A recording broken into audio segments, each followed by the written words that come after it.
আমার তো মনে হয় যে মামুন ধর্ষিত হয়েছে। আমার কাছে এটাই মনে হয় যে মামুন ধর্ষিত হয়েছে।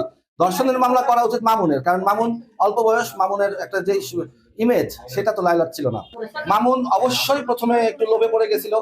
মামুনেরও পুরোপুরি দোষ দেওয়া যায় না, যেহেতু অল্প বয়সী ছেলে, সে এতটা আলিশান লাইফ লিড করবে, এতটা জীবনযাপন, সুন্দর সুখের জীবনযাপন, বাড়ি গাড়ি, লাক্সারিয়াস লাইফ, এটা সবাই পছন্দ করে। এখন মামুন একটু লোভে পড়ে গেছিল, কিন্তু ওর উচিত ছিল এটা 2-4-6 মাসের মধ্যে এটাকে ক্লোজ করা, যেহেতু এটা ওরা 4 বছর টেনে নিয়ে আসছে।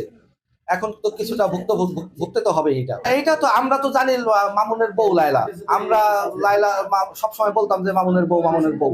বিয়ে যে হয় নাই এটা আমরা এই রিসেন্ট জানলাম, কিন্তু লায়লা সবসময় বলতো যে আমরা এই ব্যাপারটা বলবো না, এটা রিভিল করবো না। বিয়ে হলে অবশ্যই বলতো। এখন এটা তো দুজনের সম্মতিতেই হয়েছে, যা হয়েছে এটা ওরা বলে। এখন যদি এটা আদালতের ব্যাপার, সে কি সাক্ষ্য প্রমাণ দিতে পারে ধর্ষণের পক্ষে বিপক্ষে দুইজনে দিবে।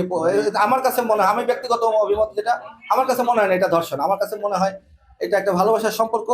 এবং না, আমার কাছে মনে হয়েছে যে এটা এই মামলাটা বানোয়াট মামলা। এখন মারামারির মামলাটা ঠিক আছে, কিন্তু ধর্ষণ মামলাটা আমার কাছে একটু বানোয়াটি লাগে। মামুন, লায়লা, ওদের সাথে আমার অল্প বিস্তর পরিচয় আছে। তা আমি মানে অন ক্যামেরাই বলছি কথাটা, যে মামুনকে আমি একবার বলেছিলাম যে এটার শেষ পরিণতি এই ধরনের কিছুই হবে। কারণ তুমি একজনের কাছ থেকে বেনিফিট নিবে এবং তাকে বিয়ে করবে না, বা করছো বা যাই করো, এটা একটা যেহেতু অসামঞ্জস্যপূর্ণ রিলেশন, এটা শেষমেশ গিয়ে এই মামলা মোকদ্দমা এমন নোংরামি এগুলো হবে। তো এটার জন্য প্রস্তুত থেকো।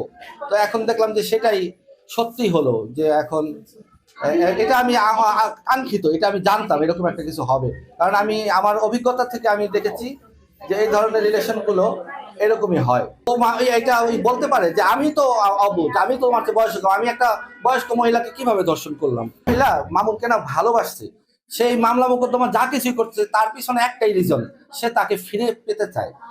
এই ধরনের কেসগুলো এমনই হয়, আমরা দেখি আশেপাশে এই কেসগুলো করে, যাতে মামুন এখন কন্ডিশন দেয় যে ঠিক আছে আমি তোমাকে বিয়ে করব, মামলাটা তুলে নাও। এইটাই শেষ পরিণতি। হয়তো মামুন যদি এইটা করে কালকেই মামুন জেল থেকে ছাড়া পেয়ে যাবে, কিন্তু এইভাবে সম্পর্ক হয় না আসলে। মামুনের মন উঠে গেছে ওখান থেকে। মামুন জোর করে আর কয়দিন সংসার করবে। ভদ্রমহিলা দেখছে যে মামুন এখন স্বাবলম্বী, নিজেই দাঁড়িয়ে যাচ্ছে, ব্যবসা বাণিজ্য করছে, আমাকে হয়তো আর প্রয়োজন হবে না, এখনো ভালো আছে। ফেম তো মামুনের আগেও ছিল। তো এই জন্য আর কি উনি একটু ডিসঅ্যাপয়েন্টেড হয়ে গেছে যে হয়তো মামুন আর ফিরত আসবে না, যেভাবে হোক তাকে ফিরিয়ে আনি। মহিলারও দোষ দেওয়া যায় না, কারণ মহিলা যা করছে ভালোবেসে করছে, আর ভালোবেসে মানুষ অনেক কিছুই করে। এটা আর কি বলবো। খুব ভালো লাগছে। শাহরিয়ার সোহেল রানা আমার অনেক দিনের আগের পরিচিত। তো ও বললো যে মামা আসো।